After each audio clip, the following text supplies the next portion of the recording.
Wyoming has some of the most rugged terrain this country has to offer. The state is a great plateau broken by several mountain ranges. You have the Wind River Mountain Range, you have the Belle Fourche River Valley in the state's northeast corner, Absaroka Range, Owl Creek, Wind River, and the Teton Range. There's a few other ones, but in the north central, there's the Bighorn Mountains. In the northeast, you got the Black Hills, Sierra Madre Range. Now, rugged terrain is something that can be overcome these days, but you got to think back to the early days when the population was growing, the mid-1800s or whatever, and these mountain ranges and this rugged terrain really stopped a lot of settlers from calling Wyoming home. Populations build over time, and with more hospitable terrain in other states in this area, it really stunted Wyoming's growth. The wind in Wyoming is legendary, but it's still only the second windiest state in the U.S. With an average wind speed of 21.9 miles per hour, Alaska ranks as the country's windiest state, but Wyoming is right behind it with an average wind speed of 21.5 miles per hour, making Wyoming the wind capital of the lower 48 states. Wyoming is known to be an outdoor haven. You like to hunt, fish, hike, camp, nature photography. That all happens in Wyoming, and a lot of people that are into that will move to Wyoming because they want to be near what they like to do. The thing is, not everyone's into that. And if you move to Wyoming and you're not the outdoor type, the state's best feature is completely lost on you. Some people prefer to do things indoors, in cities and things like that. Actually, more people in the United States would prefer to live near some kind of metro area than not. And I'm not saying there's anything wrong with living near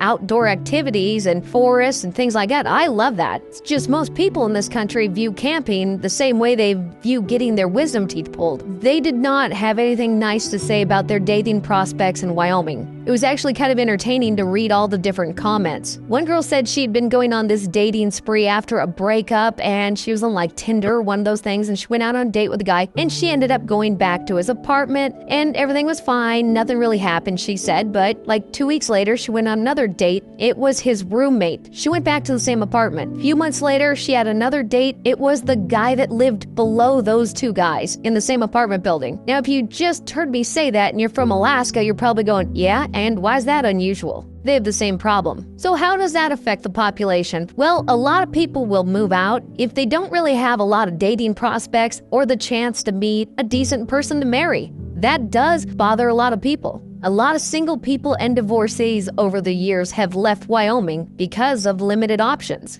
And that has severely stunted the state's growth. People in Wyoming, and this is kind of a country thing, they don't have a lot of time for small talk with people they're not really familiar with. In the South, it's a different story. But when you get up to North Dakota, South Dakota, Montana, Wyoming, it's a little bit different. Now, they're friendly for the most part. It's just they don't make small talk. And if they do make small talk, you can forget discussing the latest celebrity gossip or political scandal. In Wyoming, you'll bond over conversations about cattle prices, hunting stories, and unpredictable weather. Forget theme parks, major league sports, and concert venues. In Wyoming, you'll find entertainment in nature's wonders like geysers, hot springs, and breathtaking mountain ranges. When it comes to the sports teams, forget cheering for professional sports teams. In Wyoming, you'll root for your local high school rodeo team or college wrestling squad. They do have college football, college baseball, and all that good stuff. It's just some people really enjoy going to a Major League Baseball game or an NBA game or an NHL or NFL game. Now, there's other states where this is the case, but Wyoming's so far away from any that you might want to see. It's kind of weird. The closest teams they have, you'll have to go down south to Denver to find the Rockies, the Broncos, and the Nuggets in the NBA. Salt Lake City, again to the south in Utah, has a basketball team, the Jazz. But if you go north, you're hitting Montana or Canada, which Montana doesn't have anything, Nebraska, South Dakota, or North Dakota doesn't have anything, and Idaho either. The absolute closest you'd be to Major League Sports is if you lived in Cheyenne, you could drive down to Denver an hour and a half away. Yeah, so as far as professional sports, they don't have much, and yes, that does bother some people. Now, this is the part of the video where I reinforce something. These aren't reasons by themselves not to move someplace. They're just things you should know about. Will the fact that they don't have a professional sports team stop someone from moving to Wyoming? Probably not, but if they're on the fence about moving there already, that might send them over the edge. Forget crowded subways and bustling city streets. In Wyoming, you'll measure distance in miles, not blocks. Your closest neighbor might be a grazing bison, not a nosy Karen. Saying Wyoming doesn't have a lot of people is an understatement. When it comes to population, they have 576,000 residents. That's as of 2020 census. That ranks them last place out of 50 states when it comes to population. When it comes to size, as in area, they're ranked 10th in the nation. So when you look at their population density, they're ranked second from last. Alaska's the only one that has fewer people per square mile. Wyoming has 5.97 people per square mile. Their neighbor to the south, Colorado, is ranked 37th with 56 people per square mile. California has about 250 people per square mile, and the absolute most densely populated state would be New Jersey with 1,260 people per square mile. And just so you know, Alaska has the fewest people. They have 1.3 people per square mile. This is a pretty insane number. Wyoming had 576,000 people at the 2020 census. Right now it's like 584, but that's not official yet. So anyway, 576,000 people, and they have 97,000 square miles. Alaska has 733,000 people and 570,000 square miles. Yeah, so you're not gonna have to worry about people being in your business, because unless you live in one of the cities, you're not gonna have really close neighbors. And even in the cities, it's not like they're stacked on top of each other with apartment buildings everywhere that are, 6 stories high, 10 stories high. Forget art galleries and Broadway shows. In Wyoming, you'll experience the rich culture of rodeos, county fairs, and cowboy poetry slams. Yes, it's a thing. Forget sprawling malls and designer boutiques. In Wyoming, you'll find unique treasures at local craft fairs, antique stores, and maybe a taxidermy shop or two. They're really light when it comes to malls compared to most other states. Like I said, they have, for the most part, a very rural state. They have a few cities, and their cities really aren't that big. So you're not gonna find mega malls and things like that. You're gonna maybe find a few small malls, and if you're living outside of the city, you're gonna be ordering a lot of stuff on Amazon or going to places like craft fairs and antique stores. This was more of a problem in the past, but now you could have just about anything delivered. But some people still like that shopping therapy. They go do a little retail therapy, relax, do some shopping. That's not as much a thing here in Wyoming. Now, a lot of you are saying, well, was that a reason not to move there? Trust me, that is a reason for a lot of people. Just because you don't see it as a thing doesn't mean everybody else doesn't. No big cities. Now, some people see this as a good thing. When you don't have major cities, it kind of hurts your growth. It's just one less thing that people are looking for when they're looking for a new location. And yes, some people do need a big city for whatever their job they're doing. A lot of jobs are in major cities. Obviously, that's becoming less and less of a thing these days with the internet and people working from home, but there is still a ton of jobs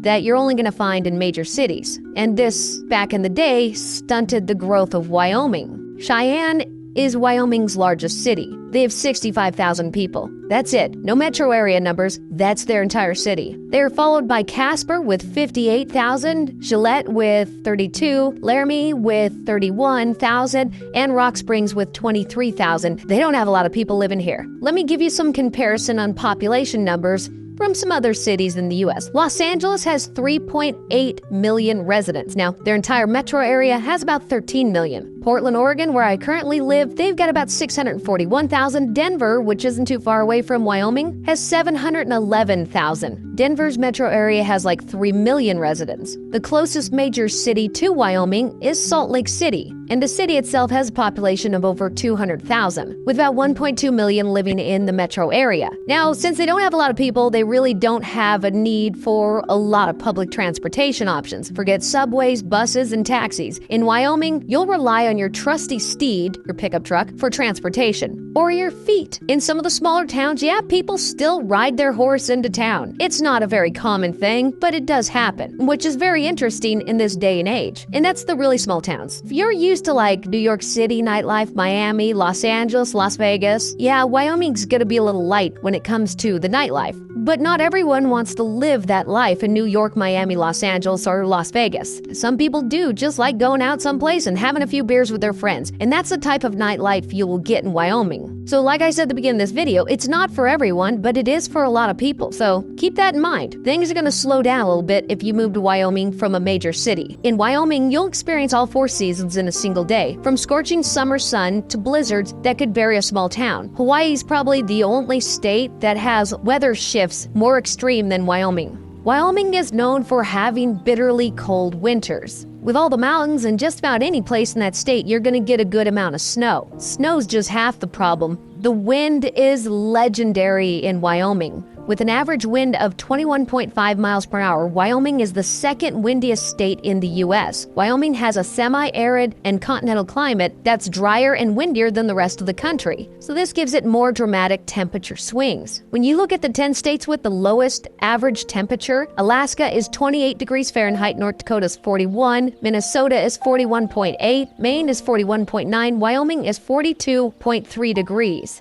So they're the fifth coldest state in the U.S. Now, once you get past all the cold, you got some decent summers, at least until wildfire season starts. Then you got some really bad air quality, and you got to worry about your ranch burning to the ground. And that wind continues during wildfire season, and that just helps it spread. And the weather has definitely kept a lot of people away from this state over the years, or if they did move there, they last maybe a year and head on back wherever they came from. Forget the corporate ladder and corner office. In Wyoming, you might find yourself working as a ranch hand, oil field worker, or a park ranger. When it comes to jobs and careers in Wyoming, there's not a lot of options. It's not like they've got some big tech scene. They have some startups and things like that, but they're not killing it when it comes to tech, automation, anything like that. They have some manufacturing, they have a lot of mining, they have a lot of ranching, obviously, rural type stuff, agriculture, and then a whole bunch of hospitality, hotel people, things like that. So Wyoming is actually a perfect place if you're bringing a job with you. Let's say you work remotely. Get yourself a couple acres of land, good internet connection, you are golden. Wyoming does have some industries, but they aren't industries that employ a whole bunch of people in most cases. Natural resources, tourism and outdoor recreation, and agriculture. Those are the three big industries in Wyoming. Now, they have all industries you could think of, but not on a large scale that would draw in more people to the state. They don't have a ton of manufacturing. Since they don't have giant cities and a whole bunch of people, they don't have many restaurants or retail locations. Public schools are usually a big employer to just about any city, but they don't have giant cities with giant school districts like you'd find in Los Angeles or Washington, something like that. Now, they do have great schools and great colleges. They just don't have a lot of them. There's no need. There's not a lot of people. Wyoming doesn't really promote the state like a lot of other states do. Most states have a serious push to get people and industries into the state. Wyoming's kind of like, we're okay. Not saying they don't run those ads, you just never see them. They're not as active as a lot of the other states. Most people don't realize that if you're in California right now, you're going to hear ads on the radio, you're going to see TV commercials, you'll even see billboards trying to attract you to move to Texas or Colorado, Arizona, places like that. Now, the locals can't stand the fact that all these Californians are moving to their state, and they get mad at the Californians. Like, how about you get mad at your state and local officials who have these programs to lure Californians and Californian industries to your state? Wyoming doesn't really do much of that. Yeah, even though it's a pretty big state, not all the land is available to people like homesteaders and developers. Large portions of Wyoming are owned by massive ranches, Native American reservations, U.S. government facilities, energy companies own a ton of Wyoming. Now, does this mean there's a housing shortage? No. What I'm saying is big companies that build whole communities and things like that, they don't have as many options as they might, let's say, in Montana, Utah, South Dakota, North Dakota, places like that. So this has kind of stunted their growth over the decades. Wyoming has a serious lack of surface water. Wyoming has suffered from droughts for as long as anyone can remember. The University of Wyoming Water Resource Data System indicates that the Cowboy State has been in a moderate to severe drought since 1999. If the state starts building giant communities or cities start expanding, this will just exacerbate the situation. Forget parallel parking and rush hour traffic. In Wyoming, you'll navigate winding mountain roads, icy highways, extreme wind gusts, and the occasional tumbleweed crossing. There's another thing you gotta worry about in Wyoming. You gotta worry about this in every state, but Wyoming a little bit more. Drunk driving. They come in fourth in the nation for the most drunk drivers per capita. Montana's first, South Dakota is second, Texas is third, then you got Wyoming now. In 2018, Wyoming was number 2, so they've gotten better. I'm really against drunk driving. I have this thing about it. This beautiful girl I went to high school with was killed by a drunk driver when we were sophomores. It's stuck with me since then. I've even told my kids, I'll bail you out of a lot of things, but not drunk driving because that's just you being stupid. You can forget the trendy coffee shops and pumpkin spice lattes right now. Wyoming is largely rural, like we've already discussed, and it doesn't have a bunch of mini malls, so you'll probably have a better chance of getting your caffeine fix from a strong cowboy coffee brewed over an open fire. Really, it's not that drastic, but you're not going to find a coffee place on every corner. They do have them in the big cities, but nothing compared to Seattle, Portland, Los Angeles, San Francisco, or even Denver.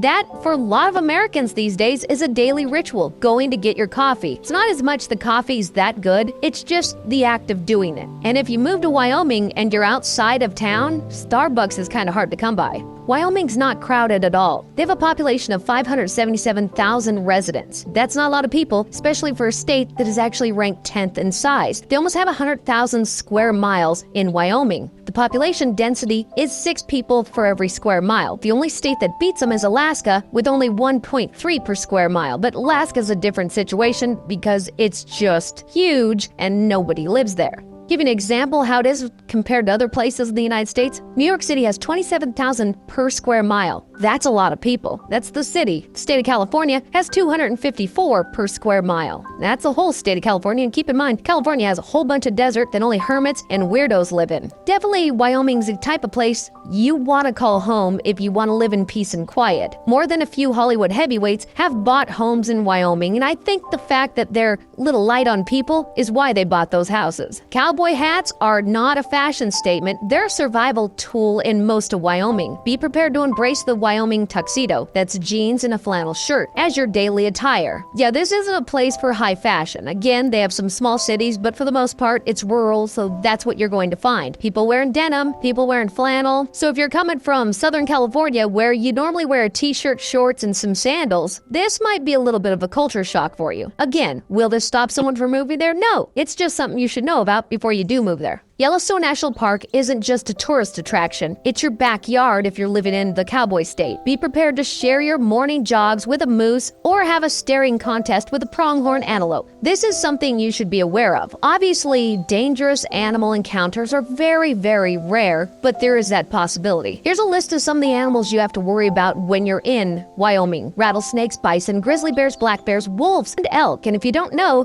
it's like the size of a moose, but more muscular and scarier looking antlers. They also have mountain lions up in the hills, which is also where you'll find the wolves and the grizzly bears. Rattlesnakes are the ones that you have the best chance of seeing or having an encounter with. After that is bison, but that's really just because tourists go to Yellowstone and decide they need a selfie from 3 inches away from a bison's head. In case you don't know, bison consider that rude, and they will throw you 12 feet in the air with their head. And if you're lucky, they'll stop there. If you're not lucky, they'll probably come over and step on you a couple times. Yes, this has stunted the growth of Wyoming in a big way. There's no one to date. When you don't have a bunch of people, you have less options. When you have less options, you end up dating the same people. And in Wyoming's case, there's a good chance you could be related to someone you swipe right on. It's just the odds of it happening eventually. Business Insider ranked them as the 45th worst place for dating opportunities. They ranked them for dating economics as the 15th worst place, and their romance and fun, 41st place. Overall, they came in as the 4th worst state for dating out of all 50 states.